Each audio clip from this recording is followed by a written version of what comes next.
নমস্কাৰ ছাৰ বাইদেউসকল। ৰাজ্যৰ চৰকাৰী কৰ্মচাৰীসকলৰ নিয়মীয়া দৰমহা নিশ্চিত কৰাৰ ওপৰত গুৱাহাটী হাইকোৰ্টে শেহতীয়াকৈ এটা বৃহৎ ৰায়দান দিছে। হয়, এয়া চাওক, প্ৰত্যাহাৰ কৰা হৈছে DDO ক্ষমতা। বিদেশী ন্যায়াধীশকৰণৰ সদস্যৰ নিয়মীয়া দৰমহা নিশ্চিত কৰাৰ নিৰ্দেশ হাইকোৰ্টৰ। ৰাজ্যত অবৈধ বাংলাদেশী নাগৰিকৰ বিৰুদ্ধে চৰকাৰে তীব্ৰ অভিযান আৰম্ভ কৰাৰ সময়তে বিদেশী ন্যায়াধীশকৰণসমূহৰ সদস্যসকলৰ নিয়মীয়া দৰমহা নিশ্চিত কৰিবলৈ গুৱাহাটী উচ্চ ন্যায়ালয়ে নিৰ্দেশ দিছে।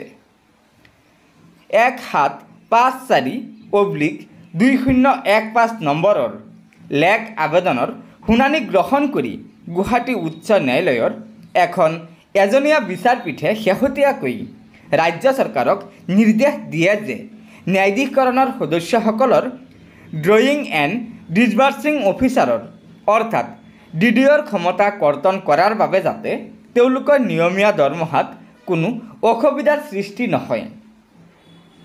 উল্লেখ্য যে শেহতীয়াকৈ ৰাজ্য চৰকাৰে বিদেশী ন্যায়াধীশকৰণৰ সদস্যসকলৰ DDOৰ ক্ষমতা কৰ্তন কৰিছে, যাৰ বাবে তেওঁলোকৰ দৰমহা প্ৰদানক লৈ কিছু সমস্যাৰ সৃষ্টি হৈছে।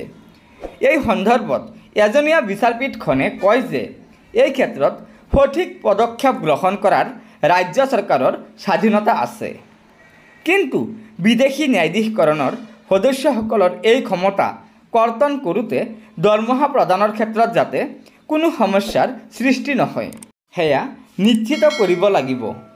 ৰাজ্য চৰকাৰে গোচৰটোৰ শুনানিৰ সময়ত ৰাজনৈতিক বিভাগৰ উপ সচিবে জাৰি কৰা লিখত নিৰ্দেশনাৰ প্ৰতিলিপিও দাখিল কৰে, য'ত উল্লেখ কৰা হয় যে উচ্চ ন্যায়ালয়ৰ নিৰ্দেশ মৰ্মে ৰাজ্য চৰকাৰে 4টা বিশেষ বিষয়ত গুৰুত্ব আৰোপ কৰিছে।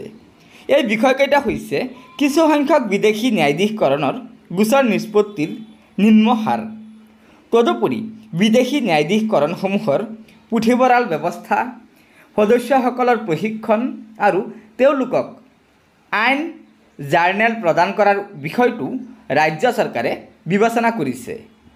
গতিকে ছাৰ বাইদেউসকল, এয়াই আছিল ৰাজ্য চৰকাৰী কৰ্মচাৰীসকলৰ নিয়মীয়া দৰমহা নিশ্চিত কৰাৰ ওপৰত গুৱাহাটী হাইকোৰ্টে দিয়া শেহতীয়া ৰায়দান।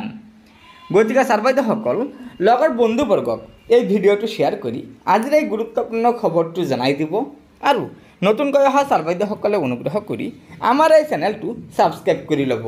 ধন্যবাদ। জয় আই অসম।